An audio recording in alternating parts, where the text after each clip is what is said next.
ESPN ranked the top 15 quarterbacks in college football this year. Tennessee's Nico Iamaleava came in at number 8, the 8th best quarterback in all of college football. Here is what some SEC coaches said about Mr. Iamaleava. One said he's still young, trying to figure it out. He's got the tools. He can make things happen with his feet, and he's got a big live arm. I'm sure he's going to make a big step here. Next coach said, I don't know if people realize how big he is. He has a really strong arm, and he runs way better than what people think he can. He's just so big, so you can't tell how fast he is. A lot of praise for Nico Iamaleava and his physical tools. They think he's going to take a step forward this year. Last year, Nico Iamaleava ranked 10th in the SEC, not the nation, in the SEC in passing yards per game. He was 8th in the SEC in yards per attempt. He was 7th in the SEC in touchdowns with 19, 7th in completion percentage, 7th in quarterback rating.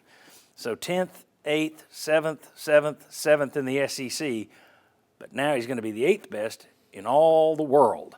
Buy or sell, I throw it out there and let you guys take it. And part of that is not just on him, it's what you think. Second year jump, you got better weapons around him, better offensive line, better run game. Better sell. Okay, you going to sell on this one? Yeah, I mean, he just hasn't showed me yet that he's at that level. Doesn't mean he can't get to that level. Could be because, as we talked in earlier segments, his offensive line was, okay, but not great. His receivers were okay, but not great. So maybe if all that stuff gets better, you see him get a lot better. And that one guy was really impressed that he's big. Yeah. That doesn't really translate into how good of a quarterback you are. Can't get much bigger than Joe Milton. There you go. Sorry. So I'm going to sell. I think I'll buy. Will there be buyer's remorse? Maybe.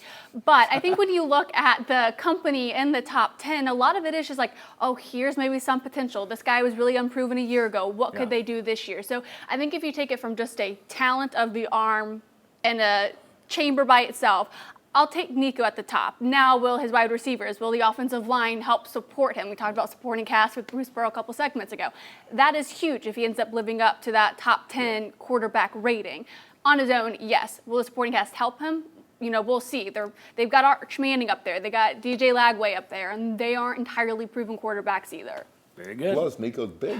He is. He's bigger than he was last year. Bigger than you think. Buy or sell? I'm going to sell this, not by maybe a significant margin. I think he'll be a top 15, top 20 quarterback in college football. I'm not ready to quite put him in the top 10 as far as what you're going to get out of him this year. I think skills-wise, and if you're projecting NFL prospects, yeah, he's top 5 probably.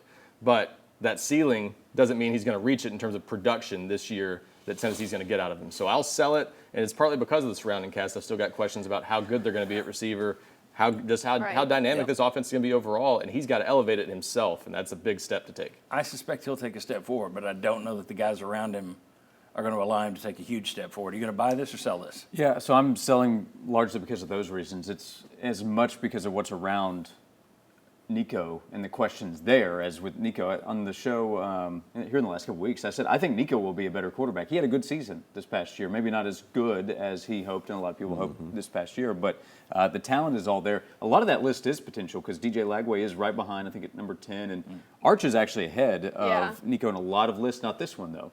So much of it is potential. All of that is there for Nico. But right now, based on what he's done compared to others, I would have him a few spots behind. But if he's not a top 10 to 12 quarterback in college football this season, that's a big disappointment. Yeah. Sell. Buy.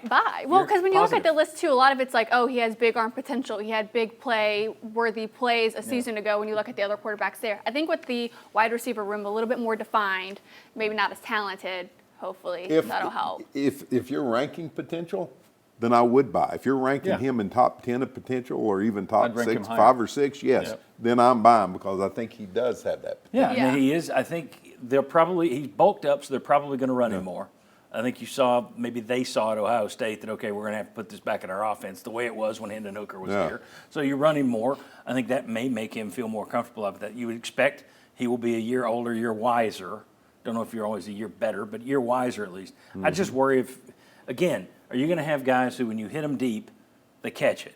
Are you going to have guys who can take a 10-yard pass and turn it into a 40-yard pass.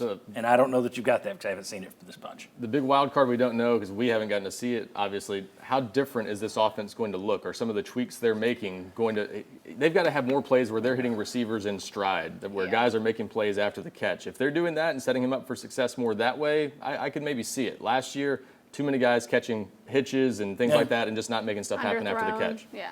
Yeah, it comes down to Boot Carter. Oh gosh, could you imagine? All right, when we come back, The Athletic came up with a formula to rank college football's most popular teams. Let's talk about that formula and where Tennessee ranks in that formula. Come on back on the Sports Source.